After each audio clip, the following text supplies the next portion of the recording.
Hello नमस्कार दोस्तों, welcome back to my YouTube channel. तो चलिए देखते हैं कल के लिए हम कहाँ पर ट्रेड कर सकते हैं। पर उससे पहले हम देख लेते हैं कि आज हमें कहाँ कहाँ पर ट्रेड करना चाहिए था according to the price action. तो सबसे पहले जैसे मैंने वीडियो में बता दिया था कि हमारे लिए ये लेवल जो है रेजिस्टेंस का काम करेगा 41,400 से लेकर 41,500। और नीचे की तरफ जो सपोर्ट था मैंने बताया था कि 41,200 हमारे लिए सपोर्ट का काम करेगा। और आफ्टर दैट 41,100। ठीक है। और मैंने ये बताया था कि अगर 41,200 का लेवल ब्रेक करेगा तो हमें पहला टारगेट 4100 और फिर 41,000 मिल सकता है। लेकिन क्या ब्यूटीफुली यहाँ पर इसने इस 41,200 के लेवल को टेस्ट करता है और यहाँ पर अच्छा खासा हैमर कैंडल बनाते हैं और उसके बाद मार्केट वन वे ऊपर जाता है। ठीक है। तो हमारे लिए बेसिकली यहाँ पर केवल दो ट्रेड थे। पहला तो ये जो मैंने बताया था कि अगर पहली कैंडल इसको ब्रेक नहीं करेगी तो हम यहाँ पर पुट बाइंग करेंगे और पहला टारगेट हमारा ये होगा। और मैंने टेलीग्राम चैनल पर भी बता रखा है कि प्रीवियस डे का लो, हाई और क्लोज ये बहुत इंपॉर्टेंट होते हैं, इसलिए हमारा पहला टारगेट ये होना चाहिए था। अगर यहाँ किसी ने पुट बाइंग किया होगा तो पहला टारगेट ये और दूसरा ये लो। ठीक है। तो फिलहाल तो पुट में केवल एक ही ट्रेड मिला और वो छोटे थे तो यहाँ पर प्रॉफिट मैंने बुक कर लिया।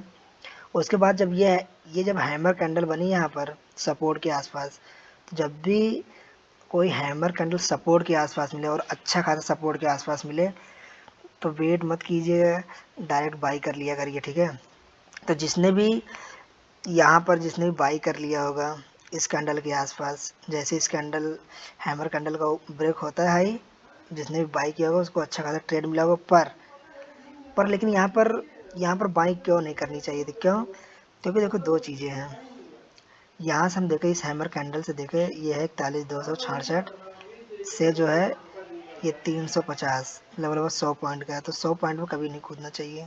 तो यहाँ पर हमें बाइंग नहीं करनी चाहिए थी। पहली चीज़ तो ये है, हमें बाइंग तब करनी चाहिए थी। देखो यहाँ पर मार्केट जब किसी भी लेवल को ब्रेक करना होता है तो उससे पहले कंसोलिडेशन बहुत ज़रूरी है और ये मैंने टेलीग्राम पे भी बता रखा था। देखिए मार्केट ने यहाँ पर लगभग लगभग ये देखिए 9:45 से लेके 12, समझ रहे हैं? इसका मतलब लगभग लगभग 2 से ढाई घंटे यहाँ पर मार्केट कंसोलिडेट कर रहा है। एक रेंज में मार्केट बना हुआ है और उसके बाद जैसे ही मार्केट इस रेंज को ब्रेक करता है, ये कौन सा रेंज है? ये वाली रेंज, ध्यान से देखिए। यहाँ पर हुआ क्या एक्चुअली में, यहाँ पर देखो होता क्या है ना, जब मार्केट किसी रेंज में घूम रहा होता है तो वहाँ पर बायर भी होता है और सेलर भी होता है। मतलब पुट राइटर भी होता है, कॉल राइटर भी। कोई ये इस वक्त में होता है कि ऊपर जाएगा, कोई इस वक्त में होता है नीचे जाएगा। तो जब तक इस रेंज में है तब तक ऑप्शन बाइंग के लिए कुछ भी नहीं होता है। तो मार्केट ने जैसे इस रेंज को ब्रेक किया है, एक चीज़। दूसरा अगर हम ध्यान देखें तो जब ये ब्रेक हुआ तो जैसे मैंने एक वीडियो में बताया था कि मार्केट रीटेस्ट ज़रूर करता है।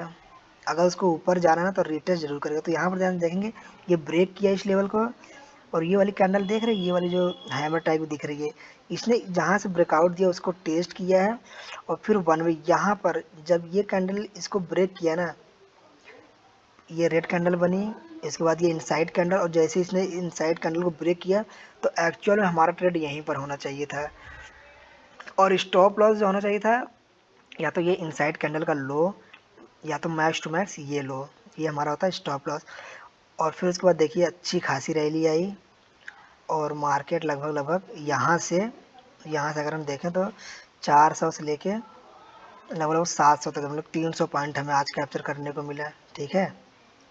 तो ऐसे ही ट्रेड करिएगा लेवल के साथ और साइकोलॉजी समझिए पुट राइटर और कॉल राइटर की, कहाँ पर सबके स्टॉप लॉसेस होंगे।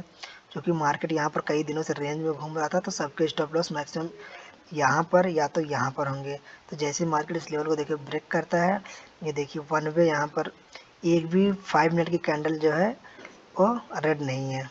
तो ये था एनालिसिस बैंक निफ्टी। अब अगर हम देखें कल के लिए कहाँ पर ट्रेड कर सकते हैं बैंक निफ्टी में, तो मार्केट अगेन फिर से उसी रेंज में आ गया है जो कि कल हमें लग रहा था थोड़ा बेरिश है, लेकिन नहीं, मार्केट फिर से उसी रेंज में आ गया जो कि कई दिनों से घूम रहा था। यहाँ पर देखें तो लगभग लगभग ये 6 दिन हो गए, 1 2 3 7 दिन। तो यहाँ पर NR7 पैटर्न बन रहा है। अब अगर ये NR7 का ब्रेकआउट आता है, NR7 पैटर्न का ब्रेकआउट आता है तो एक अच्छा खासा मूवमेंट मिल सकता है। लेकिन ध्यान रखिएगा अभी भी हमारे लिए 42,000 एक स्ट्रॉन्ग रजिस्टेंस है। 41,700 से लेके 42,000 हमारे लिए रेजिस्टेंस है। और साथ साथ ये ध्यान देखिए तो ये 50 डे का मूविंग एवरेज भी है, ठीक है। तो ये लेवल भी हमारे पास लगभग 41,900 आता है।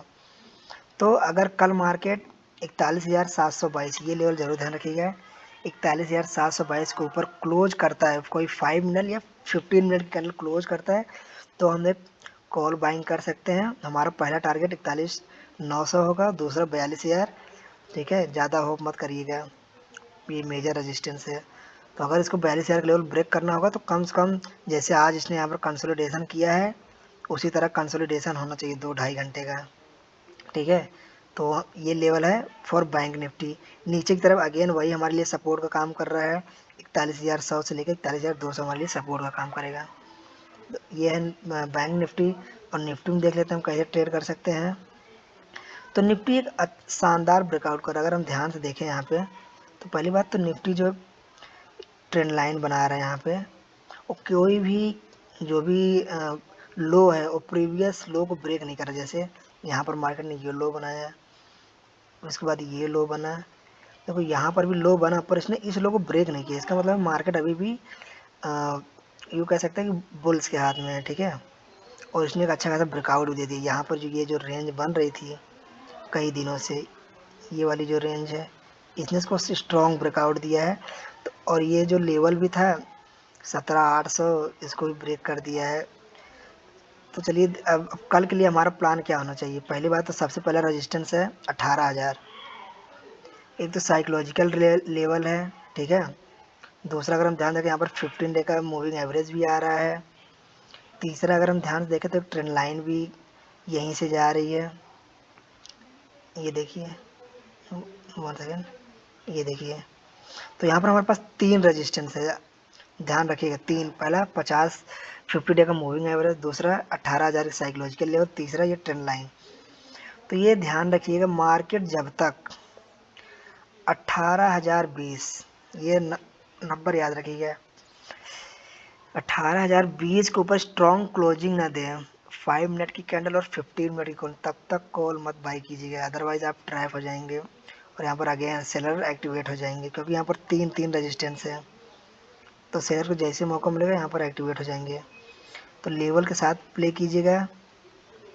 और अगर हम नीचे की तरफ ध्यान दें तो अगेन ये जो ट्रेंड लाइन है हमारा, ये ट्रेंड लाइन होगा, हमारा सपोर्ट का काम करेगा। अगर हम इसको ऐसे कर दें तो ये हमारा जो आता है लगभग 17,700 से लेके 17,750, ये हमारे लिए सपोर्ट का काम करेगा। पहला सपोर्ट ये होगा, अगर ये ब्रेक करेगा तो अगेन ये वाला जो लेवल है 17,700, वही है 17,700 750 हमारे लिए सपोर्ट का काम करेगा। ऊपर रजिस्टेंस 18,000 है, 18,000 से 18,020, ठीक है। इसके बीच में कोई ट्रेड मत कीजिएगा, अदरवाइज आप ट्रैप हो जाएंगे। ऊपर क्लोजिंग करने दीजिएगा तभी ट्रेड कीजिएगा। अब अगर यहाँ पर ध्यान से देखें तो इसने भी स्ट्रॉन्ग ब्रेकआउट दे दिया है, लेवल के साथ प्ले करेंगे तो ज़्यादा बेटर रहेगा। पहला सपोर्ट हमारे लिए जो होगा तो ये लेवल होगा, इंट्राडे की बात कर रहा हूँ मैं, ये 17,800, क्योंकि यहाँ पर मार्केट कई बार देखो सपोर्ट ले चुका है और आज इसी को मार्केट में ओपन होता है, इसी को टच करके फिर ऊपर जाता है। तो हमारे लिए मेजर हो गया है 17,800 का एक सपोर्ट हो गया। अगर ये ब्रेक होगा तो क्लियरली दिख रहा है कि 17,700 ये हमारा सेकंड सपोर्ट होगा, ठीक है। तो सपोर्ट ये है, रेजिस्टेंस ऊपर क्लियर है, 18,000 हमारा एक मेजर रेजिस्टेंस है। तो हमारे लिए ये जो लेवल है ना 17,980 से लेके 18,020, नो ट्रेडिंग जोन है, ट्रेड मत कीजिएगा, ठीक है। तो ये हमारा है plan for Nifty. So level के साथ ही प्ले कीजिएगा। अगर हो सके तो एक आध दिन अगर आप ट्रेड नहीं करेंगे तो कोई दिक्कत नहीं है, पैसे बचा कर रखिए, आने वाले टाइम में आपको अच्छे ट्रेड मिलने वाले हैं। जैसे मैंने बताया बैंक निफ्टी में NR7 का ब्रेकआउट आने वाला है और यहाँ पर ऑलरेडी ब्रेकआउट हो चुका है। आप 18,020 लेवल का वेट कीजिए, अगर ये इसको ब्रेक करता है तो फिर पहला हमारा जो होगा 18,200, निफ्टी जा सकता है 18,200 तक, ठीक है। Yeah, so that's the update for the Nifty and Bank Nifty, guys. Thank you guys, please like share and subscribe my channel.